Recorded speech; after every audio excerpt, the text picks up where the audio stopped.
Hi guys, it's Angie with Fun Endeavors Tie-Dye Lab. Today let's make a wacky watercolor die.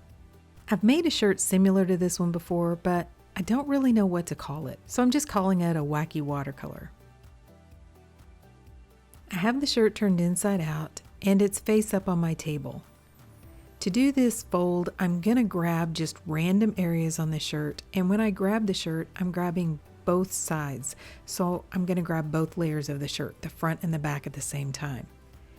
And I'm just picking up various areas of the shirt and gathering them up into my hand.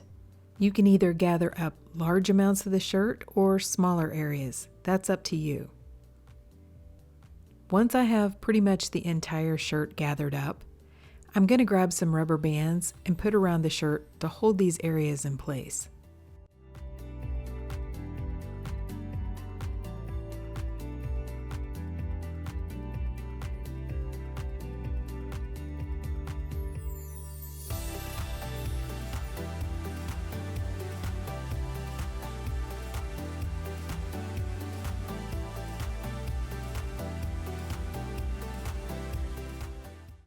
Okay, so this is what the shirt looks like, and I'm going to grab a small container that's about the same size as the shirt and place the shirt inside the container upside down. So the areas that I gathered in my hand are going to be at the bottom of the container, and the shirt is pretty much going to fill the entire container. I'm going to place some ice on top of the shirt, and then I'm going to add the dye on top of the ice.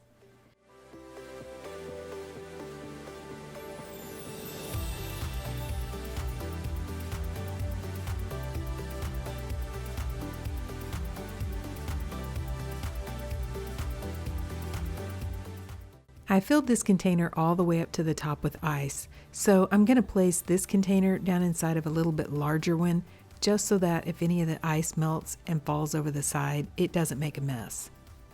Okay, over the top, I'm going to randomly sprinkle dark cherry from Dye Spin, and I'm also using Hurricane Bay and Black Magic from Happy Cat Tie Dye.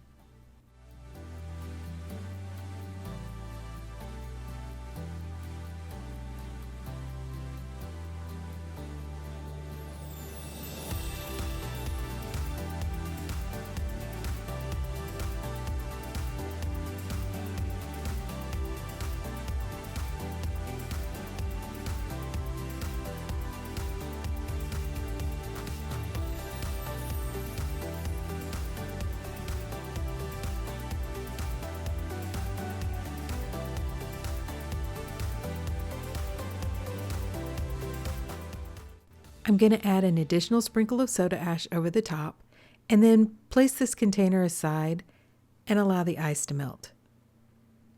After the ice melted, I left the shirt alone and allowed it to process in the muck. All muck is it's the melting ice that's mixed with the dye.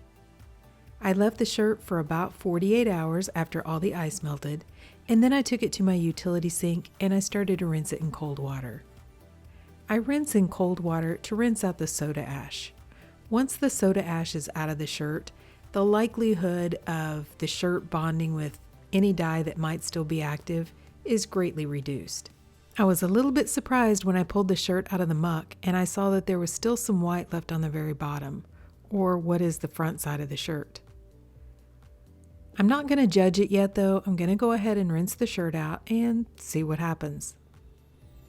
I went ahead and untied the shirt, and then I warmed the water up to hot and continued rinsing in hot water to rinse out any of the excess dye that didn't bond with the fabric. Instead of continuing to rinse for a really long time, I went ahead and ran some hot water in my utility sink, added some Blue Dawn dish detergent to the water, and allowed the shirt to soak. When the water cooled off, I changed it out and I continued that soaking process until the water was almost clear. Then I put the shirt along with some Dharma's professional textile detergent into my washing machine and washed it using a hot water cycle. So now I've washed and dried the shirt, and let's see what it looks like. Okay, so this isn't exactly what I thought it would look like, but I think it looks kind of cool. So the last time I did a design that's very similar to this, It was about a year ago, and I used different colors, and it almost looked like flowers on the shirt. I don't think this one looks as much like flowers as like bursts of light or something. Each time I look at it, I see like neurons firing with little bursts of light. I don't know, I just think it's kind of an unusual effect on the shirt. Like I said, it has a very watercolor feel to it. And if you have a great name for this shirt, please drop me some comments down below and let me know what you would name it. I love the little blue bursts in the shirt. I think that's a really cool effect. And I think that's coming off of the Hurricane Bay. I used Hurricane Bay on a hoodie, and I had some of this color blue, but I'm not familiar enough with the Happy Cat dyes yet to know exactly what color that's coming off of. But I think it's that one. I think the darker red color is coming off of either the dark cherry or the black magic. They both kind of have that color, I think. But I love the effect in the way the dye moved. I think that looks really cool.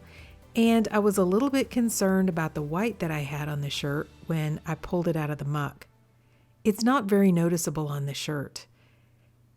There are a couple of, lighter areas in the center of the little blue burst things, but for the most part, most of the shirt is colored. I do have a couple little, like one is a little fleck of red and another a fleck of yellow, which are just colors that are coming out of the dyes. It doesn't look bad, and it doesn't really draw your eye to that specific area. I do think, though, that a couple of the areas down at the bottom of the shirt where they have the dark in the middle do look a little bit like flowers. But this one doesn't look as much like flowers as the first one that I made. I'll leave a link down below in the description for this video to that video so you can see what that shirt turned out like. I used a totally different color palette and just the way the dye moved, and I don't think I did that one down in the muck either. So I don't know, this is just kind of a funky effect on this shirt. So overall, I think the shirt looks pretty cool. But what do you guys think? Please drop me some comments down below. And if you are familiar with the Hurricane Bay and the Black Magic, which one of those colors is this blue coming out of? Let me know that too, please. And if you've enjoyed the video, I sure would appreciate it if you would like it and subscribe to my YouTube channel. If you'll hit the bell, you'll receive a notification whenever I upload a new video.